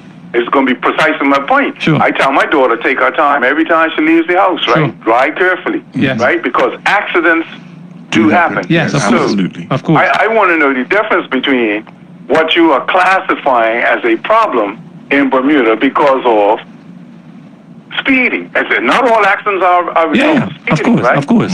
Yeah. All right, so Yeah. I don't, maybe I don't understand this whole scenario right now. Gotcha. Okay. Thank you, caller. Thank you for that example too. Now let's talk about the Junior Safety Council, please. Yes. What's it about? Who is involved? And because young people are obviously part of the discussion. So let's talk about that. Yes. So actually, Craig, believe it or not, he is one of the leaders of our Junior Road Safety Council. Okay. Our Junior Road Safety Council is the youth version of the Road Safety Council, again, with the same mission to encourage their peers and educate on road safety. The Junior Road Safety Council is mainly high school students, Yes. mainly high school students who apply. Okay. We put it out there, what they are, what they do, what they're about, and they apply to be a part of the council. This is considered a extracurricular activity for them, and they meet just like the Road Safety Council and discuss issues on our roads. And one of the things that I have commissioned them to do this year is to also look at policies as well, because they're road users, Yes. and they're new road users, and look at policies as well that they can make recommendations for to change in our legislation, and also educate their peers. The last year, our Junior Road Safety Council did an amazing presentation at City Bridge Academy on helmet safety to their peers. So again, just having the young people, be able to educate their own peers on how to navigate our roads and how to be safe. And we always talk about and road safety is a big it's a very big topic, you know, Yes. and I didn't realize how big it was until I became the chairman. But it's a very big topic because even when we talk about road safety, we're not talking about primary school students, you know, you look at the primary school age, you know, how to walk on the street, you know, we have students who walk on the sidewalks, who use pedestrians, you know. We did an article, Craig wrote an article recently about pedestrian safety, you know, so, you know, how to use the crosswalks at the stoplight, you know. Yes. Those types of things we have to educate our children on. You know, we have a lot of children that walk home from school. Yes. You know, what's the right side of the road to walk on, you know, how do I, you know, look left, look right. You know, so those are the type of things that we also have to educate our children with as well. So it's not just about, you know, vehicles, you know, roads, but it's also teaching people how to navigate on our roads. Understood. Absolutely. The chair basically said it all. Okay. Well, our Junior Road Safety Council, this year, we really wanted them to dive into our Road Safety Week. Last year, they actually gave speeches during Road Safety Week at City Hall. Okay. The chairman for the Junior Road Safety. And again, the presentations that they're doing in the schools, we got a call heard just the other day. When are you guys coming back? So schools are now starting to put us on the calendar Good. for the Junior Road Safety Council to actually make presentations Yes. and to show up. So the message is getting out there that our children are being active in road safety. And now with them doing it in the schools, the next step is to get them to do it in the primary schools. Okay. Because it's easier for a child to learn from one child, a yeah. little bit older than them. Yes. And they kind of gravitate to what they're saying more than me and you showing up and it's like your grandpa, your Yes. granddad telling you what to do. So that's the next step. And our Junior Road Safety Council last year put together about 9 or 10 different videos. They had interviews with insurance companies. They had interviews with the minister, with the TCD director. Okay. They done a lot of interviews and asking the hard questions. And how does the public get access to those videos now? Is it online somewhere? Yeah, all of our content is on our YouTube Bermuda Road Safety Council. Spelled out? BDA or Bermuda? I think it's BDA. Okay. BDA Road Safety Council, as well as on social media, Instagram and Facebook. One of the things that we have committed to in this tenure of our year is to promote more on social media, promote more on the online. We have a lot of content that helps educate people on different things. Yes. And we have we're dedicated to getting out to our public, not only just the schools, but talking to businesses who have fleets, Yes. and then talking to them how they can be better road users. Talking to community groups. So it's about the education piece, and that's what we're focused on, is getting the word out there, to change the behaviors. Okay. Also, I want to put the plug in there for the group, the Junior Road Safety Council, right? Yeah. Because when the gentleman called in about Crow Lane, I thought he was going to talk about Front Street as well, down there by where the docks are, where Court Street ends and meets Front yes. Street. Yes, right? yes. And if you're coming into town and that light turns green, it's 2 lanes. Yes. Yes. But sometimes the lane for people to turn right to go up Court Street, the light goes green and people stay there. Yes. And they don't know that they could turn and make that turn. And our Junior Road Safety Council was like, a sign's got to be put there so people know that on the green light coming into town that they could turn up Court Street because they're holding up traffic and people don't know. And I was like, wow, these guys are really tuned in. Okay. Like they are really, and they also said that the signage on Crow Lane where you turn up the hill to go back onto Middle Road, it's that lane hill. Yes. Yes, they said the signage there when you're coming down When you're leaving Hamilton? East Broadway, when Yes. you're coming into Hamilton, the sign is there that says no turn at a certain. They're like, you could just about read that. How you supposed to read that in all the traffic and Okay. everything going on? That sign has to be bigger. You need it illuminated. So all these things that they put forward, recommendations to get things done. So they're very switched on. Good, okay. They're very switched on. How many junior council members do you have? We have 9, I believe. I believe it's 9. So almost as many as you have on the Yes. full council. Yes. Okay. And Sorry, go ahead. and they're fully active. They just regrouped for the school year. You have a chair, you have a deputy chair. Both our chair and deputy chair, I believe, were on the council last year, and then now in the college age, Okay. and now sharing their experiences with the younger ones. And the whole point is that we're creating a culture, right? So my hope is that once they get to the age that they're able to join the council, and continue the work of educating our community. Okay. Do you have a quick comment about Project Ride? Project Ride was started many years ago. Craig didn't do Project Ride because it's too old. Right. I did Project Ride. Okay. As when I was 16, and I think that Project Ride helps. I know that they are talking in talks of doing on the road, Project Ride on the road. Yes. They're working on that. And I think it's very important, for our young people. It helps them navigate, how to use a bike, and how to, go in between, go around. They learn a lot of fundamentals in that class.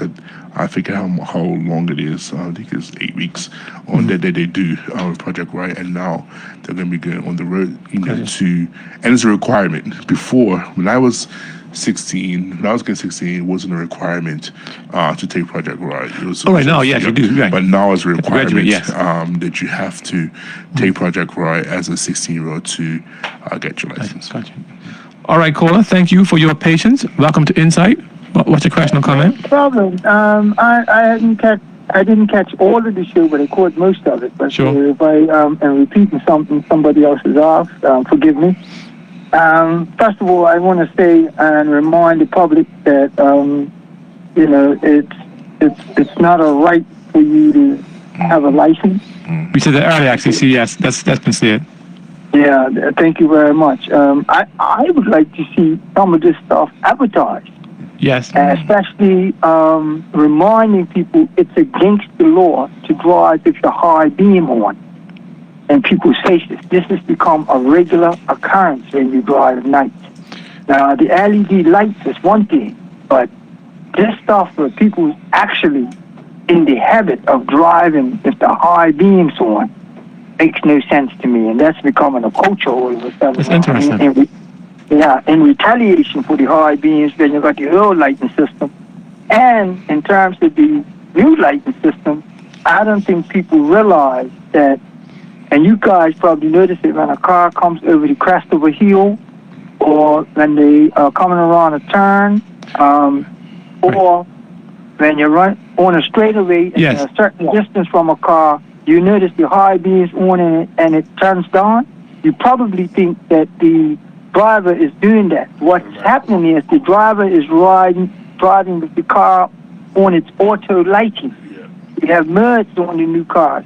You can make it so it's manual, or you can make it so it's automatic. Do not drive on automatic in Bermuda because you're breaking the law, because you're at no time supposed to have your high beam in somebody's face. But your car is not going to have the sophistication you have. But hold on, Mike. In terms of not detecting it. Hold on a second. That's interesting, dude. And I'll ask this question without being offensive: is what you're saying factual in terms of the reason why the car beams? It's because of high beams. Because if that's the case, how come they can't, at the manufacturer level or the distributor level, disable auto lights? Because it's happening quite a bit.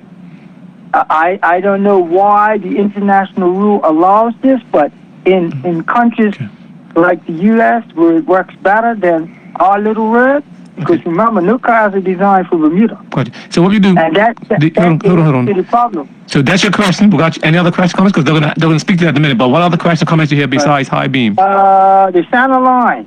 Yes. Encourage them guys, even though they're fixing the road, to put the center line and all the lines on the road, because I realize. You mean put them back in place? Yes, just Okay. put them there anyway. Okay. Don't wait until the road is fixed to put the center line there, because it's safer Okay, we got for it. people in terms of not accidentally pushing on. I said adverse, and of course indicating is common sense, Yes. but people all of a sudden in the habit of indicating the last minute, and that's becoming a habit of us. The other thing is this courteous thing. I heard you guys touch on it earlier.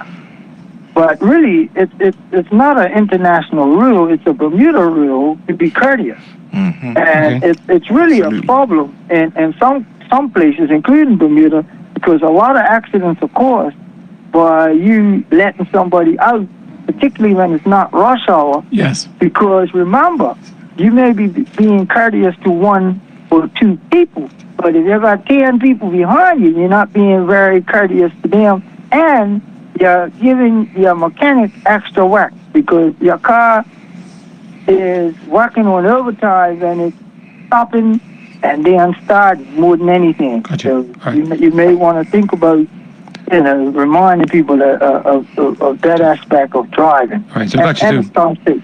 All right? 4 points. Yep. High beams, replace center line, indicating late, and courtesy stopping. So thank you. Okay. All right, no worries. Appreciate that. I want to speak to the high beam because Yes. this was a conversation around the Thanksgiving table. Yeah.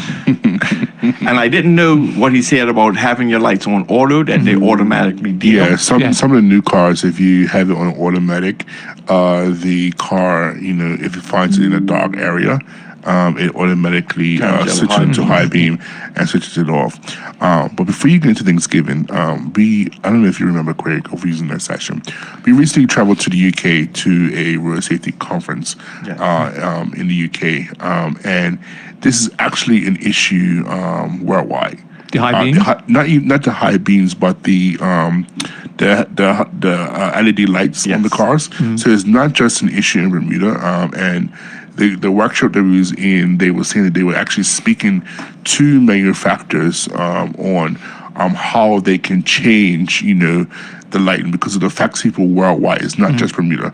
I think Bermuda, we seem like we're more affected because we're closer. We're 2-lane traffic, right? So we're closer versus the States or other places. It's more, but it's not just an issue in Bermuda, So yeah, it's an issue worldwide. But what I always encourage people is that some cars you can actually change the height of the lights, so Yeah, all cars. the direction of the lights. So just turn it down to face the road, and that helps. That helps Yeah. people because people, especially people who have different eye conditions or something like that, or just in general, when those lights hit you, it is bad. But again, so I ask you as a counsel, is that something you'll do with the Saudi cars? Because that would obviously help if they can do something, So again, our responsibility is to get the stakeholders in the room. And I love these call-ins and all this because this is information when we get the stakeholders in the room that we could double down on this. That is not just us pushing this, but to speak to them. Sorry. But are there any car, people that Saudi cars, for example, on the council? No. But they're a stakeholder. They are, but once we get the questions on the table, Yes. and then we make recommendations, then it's the chair and the director of TCD and the upper Gotcha. levels of government to now bring the stakeholders Okay. to the table. But I want to speak to this high beam thing. If you take those same vehicles and you're driving around the city of Hamilton at night, those high beams don't affect you as much. You know why? Because it's more lighting around you. Yes. When you're driving down a dark road, going east, going west, the street lighting is not that good. It's dark in certain areas. So one thing, we need to encourage Belco to up these street lights because even pedestrians walking on the road in night, you could just about see them. that's one thing. But if you were in a dark room and I came in and shined the flashlight in your eyes, your retina or whatever, your pupils dilating to be able to see, it's going to stun you for a minute. Yes. So if you're driving on a dark road and you come over the hill, you cross the hill, and it's a little bit dark, the street lighting isn't that good, and the car coming at you is not necessarily got the high beams on, but they got these bright LEDs, it's going to be the exact same effect. Okay. So how do we now say, okay, if we can go around and change every car headlight in Bermuda, or every car coming out, that might be something we could get the car dealerships to look at when they're bringing in these cars to put different lights in them that they could turn them on. But in essence, what really needs to happen is we need to get better street lights. We need to get brighter street lights. Because if you're coming, I was standing on Parsons Road the other day and looking down the hill where they put the speed bumps, it actually looks like a pedestrian crossing. It's dark, it's light, it's dark, it's light. It shouldn't be like that. If we got that many street lights, they should light up the area. What has Balco said about that? That's something that we're going to sit down and talk to them about. Okay. But again, now that we're having the conversation, now that multiple people are probably hearing this conversation, that somebody's going to go back to Balco and say, hey, they were talking about street lights and this. So the emphasis now is that we have real data coming in from people that are saying that this is the effect. Yes. Or this is what's happening. Okay. And we could say now that this is the one of the reasons that's happening is because how the lighting is. It's interesting. Because it doesn't happen. If somebody's, that same car is coming down at you on Front Street, you're not going to notice it. But because it's all interesting the lights in Front Street. But it's interesting though in terms of, and we have to look at that would be, is it because the lights, like in a dark area, they're brighter? Or, I mean, or is what you're saying in terms of because the eyes open up? You're in a darker area. But that's something to check, I'm saying. Right. Because you're in a darker area. Like I said, if I came into a dark room and turned a flashlight on in your face, what's the first thing you're going to do? You're going to close your eyes until your eyes can adjust. Well, that's exactly what happens when you're driving down the road. It happens to me. Yes, I got you. You know, and I think I've got pretty good night vision when I'm driving. But with your glasses? Even with my glasses, because they have the glare. My glasses have that. So what I'm going to do to listen audience, I'm going to go to and take all these questions, or at least the comments, right? So people would know that I am paying attention. I have one call on hold, so hold on for a minute. Be patient, please. And these comments are, somebody said that the police being present is correct, in that obviously when police are present, we will slow down. The comment I'm sure this is, they have removed speed bumps, put them up South Shore till the metal plate is needed anymore. They use the Philadelphia removal speed bumps for bike races in town. And then Craig is right about about road lighting. I'm going to reach out to him. Balco got to fix our street lights. But I guess my question here is yes, speed bumps can be removed. They do them for your bike races. Even the one on Reach gets moved during the Bermuda Day races. I was just saying, the comment here is that they should put up speed bumps before the metal plate until the metal plate is finished, and then that will solve the problem. Oh, that's a good idea. So again, these are these are all, and I appreciate. I'm not offended by any comment that the public makes, because these are also everyone will know it all, right? Yeah. So these are also good recommendations that we take back, to our stakeholders. So Craig's typing now. He's about to type to Mr. What's his name. That's a good point, though. And good point. And there's a very good point that they could do that. But again, these are the people who institute the speed bumps. They're the ones who have I would say, the intelligence on how it works and how speed bumps work, if it could work and if it don't work.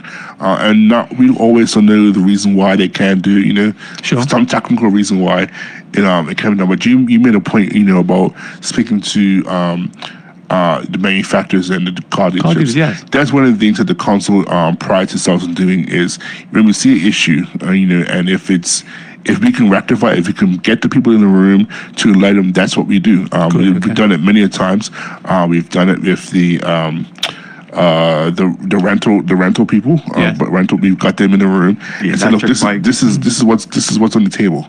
This is the issues. How can you now, change your business structure to make our roads safer? So that's what we're one of our missions as well, is to also get the people in the room that need to be in the room Okay. to have those difficult conversations. The other question is, you mentioned about e-bikes. What's your thoughts or comments about e-bikes? Because sometimes this comment is that sometimes electric vehicles are very quiet, which make them difficult to hear the dirt, for example. Yes, electric vehicles is new to. Not only new to Ireland, but new to the worldwide. And some legislation speaks to electric vehicles, and some legislation don't. I know that there has been legislation been tabled for electric bikes, electric vehicles, and it's new. So we have to now find ourselves get accustomed to electric vehicles. There's a lot of I would say gray areas around electric vehicles, but they're also beneficial as well, right? Okay. Electric vehicles is a hot topic, in our conversations. We actually have a content coming out in a week or so regarding around electric vehicles and safety around electric vehicles. I would say this, people look at electric vehicles and think they're not considered an auxiliary cycle, but they're very much so depend on the speed. They're very much so considered a auxiliary cycle. So as you are using your electric bikes, you need to be careful. You still gotta wear your helmet. You still gotta, protect yourself, in those electric vehicles. So is there a requirement to wear a helmet? It's in the regards to in the pedals. I think it's around the pedal cycle legislation. I don't think.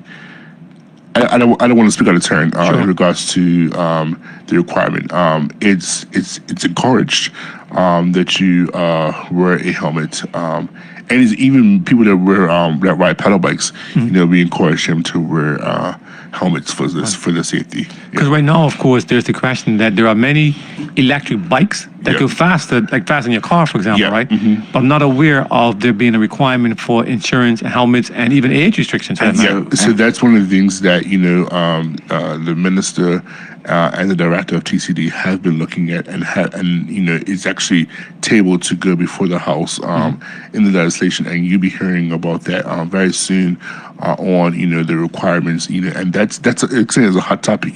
Right. I actually had, interesting enough, and I'm embarrassed every time I say it, electric vehicle overtake me. Yeah. On my bike, and I was like, I can't believe this. So there's some electric vehicles. We have an electric vehicle in our electric vehicle rider in our office. We're all testing out this electric vehicle, testing out this bike. And there are different modes as well with the electric vehicles. So again, we have to be responsible. But age is a concern. With these electrical vehicles. Because you find people who are underage riding them as well, and people just willy-nilly ride them. My question though is that, is there a legal age limit on the bikes? And so are they illegal or just young? At the moment, I don't think that there's a legal age, but I think what it comes to is how fast it goes. So if that particular electric vehicle goes over a certain, it has a capacity to go over a certain speed, I think that's where the age will come into place. But right now, I'm saying, so right now, for example, I'm asking you a question: can a 10-year-old person ride any electric bike? No. What stops them? No, the bikes themselves come with restrictions or recommendations that certain road use or certain users of those vehicles. Recommendation is no. Right. Certain users of those vehicles be of a certain age. Okay. So now, even again, to upon on the conference that we went to in England, they're having a major problem with electric bikes. Yes. Because the amount of bikes that are showing up every day, they write a legislation for this one, a new one comes out. They write something for that. So trying to keep up with what's happening, it's very difficult, even for them out there. Yes. So, long story short, we have to be very careful what we're doing and how we're going to do Yes. what we're going to do with the electric bikes. You don't want to shoot yourself in the foot Yes. by restricting them so bad that people don't want to use them. But then again, if that's the area that we're moving into Yes. for consumerism and how we're adopting new strategies of travel and cleaner and all of that, we still want to keep that in mind. The green movement, we still want to keep that in mind and encourage people to do it. So again, when it comes down to these electric bikes, Yes. the manufacturers themselves restrict the bikes to certain age and demographics and users and all of that. But Okay. again, it still doesn't stop one from Exactly, saying, yeah. you know, if a 10-year-old's out there scrambling at Kearney Island and he feels he can handle the bike, what's going to stop him from using it, right? But again, it's how we have to govern ourselves with what we're doing. And we also have to be responsible within ourselves and what we're looking at. Yeah. So I'm going to take this last call, then you get some closing comments. Good evening, caller. Thank you so much for your patience. Can you write it down? Good evening, Mr. Minister. How you doing? Can you write it down first? Good evening, Mr. Minister, and your guest. Yes. Go ahead. Good evening. Asphalt. Good evening. Asphalt. On your roads, right? Yes. Yes. Roads got messages, Dawson, Georgia. Yes. Yes? Yes. What's your question or comment? Asphalt rewards of work.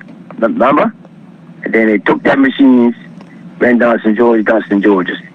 When they finished St. George's, they came through Hampton on, up through White Rickney, then they went through Flats.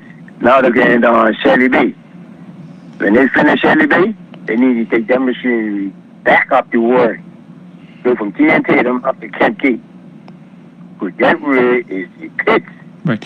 But again, caller, the minister was on radio last week and talking about the fact that they are scheduling it when they know that the other persons have finished the road. And so that may be a reason why they haven't been to work yet. Yes. All up work, all up from Understood. T and Tatum up to Kent Gate. Belco is finished Yes. up digging. Well, we don't know. That's, I mean, the minister has, he was on area.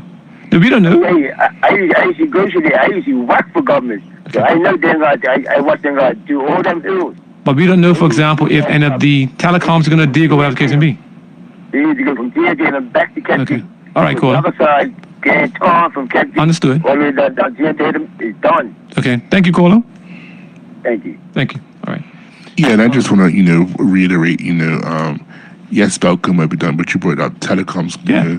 companies. Public works, I mean, and water works, well, yeah, so there's a lot of road works happening at this moment, Yes. and the ministry has done their best to schedule the road works as to the schedules of how the other companies are doing it, and working with them because if Belco tears up the road, it's actually Belco's responsibility to put the road down. So Yes. a lot of times we blame, and I'm going to be careful how I say it. We blame a lot on government, but some of the instances that our roads, the reasons why our roads are not in the condition that they're supposed to be is because these companies, telecoms companies, electric groups have turned up the road and not put it back properly or how it's supposed to be done. So the government now is going back and doing a whole slew of auditing our roads and repairing our roads.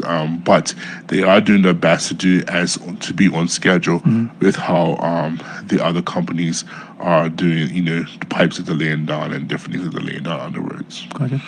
And so we're getting close to the end of the time now. What comment would you hear? What message do you hear for us getting to Christmas? And what's the real message for everybody? I think the real message is to be courteous and to be safer. Safer drivers create safer roads. Courteous drivers create safer roads. Risk takers are accident makers, right? And let's not be a risk taker. You know, there's many. You know, when you look at risk, there's good risk and there's bad risk. You know, if someone who's doing trading on the market, they can make a good risk and they can make a bad risk. Unfortunately, when you talk about roads and the safety of the roads, all risk are potentially bad risk. Okay. And I want to encourage everyone to think about the other person who's on the road with you. Yes. You know, think of it, going back to what I said at the beginning, think about our roads as our family. You know, we're family, we're Bermudians, you know, we're a Bermudian family, right? So let's treat the people on our roads like our family and be courteous to people, make good decisions, be responsible, and encourage your friends, encourage your colleagues, be that person to take the keys from someone who's been if you see been drinking and you know that they had enough. One of the things that even though that there is a tolerance limit, I think is 0.08 percent. We encourage that zero tolerance, zero tolerance, zero. If you had one drink, maybe you shouldn't drive home. Sure, okay. That's what we encourage. So in this holiday season, it's a festive season. End of year, people have had a hard year. They've had a stressful year, and we are in party time. This is party time. When you think about it, there's a different party every other day. There's a party, but have a transportation plan. Be responsible. If you know you're gonna go out there and have a few drinks, no one's saying don't go and have a good time, but be responsible when it comes to how you can get home. Get a taxi. Get a designated driver. Use a pickup service. These are all things that are out there for us to be able to use, and make good decisions. Good. Any comment, Chair? There's a difference between going home and getting home. And we have to be mindful that a lot of people during this festive season leave somewhere and are trying to go home. Yes. But we need to, like the church said, we need to make the right choices to make sure that we actually get home. Okay. And keep that in mind that, we want everybody to get home safe. Gotcha. Yeah. Okay. Well, I'll say thank you to both of you for coming on tonight. Thank you for obviously, having us. I think it's very timely in that we're getting into the Christmas season, as you said. And I know that from the research I was doing that the high risk periods are in fact summer, cotton match, and major holidays because there is more movement, Yes. social drinking, and fatigue. Yes. People are tired, as you said earlier. Yes. And so, and for those of us that are going to be out and about, forget the drinking part, just out and about, period. Yes. Be more mindful, as you Yes. said. Be careful in what you're doing. Slow down. If you're tired, obviously don't go out and drive at all. And just be careful. And as I always say every week to the other users, if you're out early or late and it's dark, wear a high visibility vest. Yes. Because you'd be surprised how many people are out running, for example, in all black. Absolutely. Yes. First thing in the morning, you cannot see them. Absolutely. You know what I mean? And so others are distracted on their cell phone, they're tired, going too fast. Whatever the case may be, sometimes it's the roadside hedges are overgrown. So you have to swerve out into the road. And so whatever you can do to make yourself more visible then please do so. And stress, because yes. so much is going through people's minds. That's I have right. to go here. I have to get this. I have to get the pie stuff. I have to get the gifts. I have to make this stop to my grannies, my mamas, my cousins, and it's so much going on in your mind that you're not really focused on what you should be doing Correct. behind the vehicle. Put everything else aside until you get to where you're going, and then reflect, remember, make a list, and go back later. But Gotcha. try not to stress. And focus on getting home. Safety. Safety. And next week we're going to have the guest that we're going to have this week. No, next we're going to have a special guest actually. They're going to do, it's a new entrepreneur. And we're going to talk about his business or their business and how it works. And so it's going to be a special night for that. And then we're going to go to what he's going to do tonight, which is a person has done a book. She's a new author and she'll be on December the 14th. Remember that. So, and more people are writing books, by the way, and so Yes. quite interesting. Yes. And so that's what we're doing. And again, to the listening audience, if you want to go and see some of the information that the Road Safety Council has put out, you said it's Bermuda Road Safety Council. Yep. Yeah, BDA. on YouTube, on Instagram, Bermuda Road Safety Council, as well as our website. We have a website, roadsafety.bm. Okay. And if they go to our website, roadsafety.bm, they'll be able to navigate to all of our social medias. That's what's important, right? And learn more about how they can be involved. If you're looking to, you maybe have a passion for, educating people, reach out to us. You can email me, chairman@roadsafety.bm, and on how to get involved with Road Safety Council.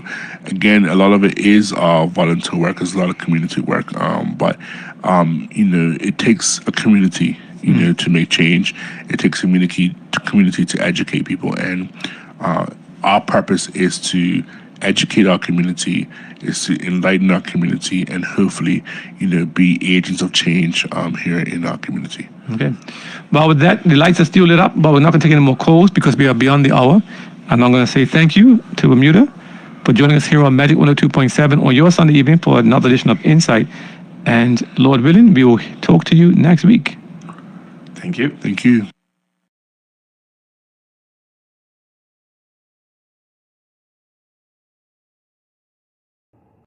Bermuda Live on YouTube. Subscribe now.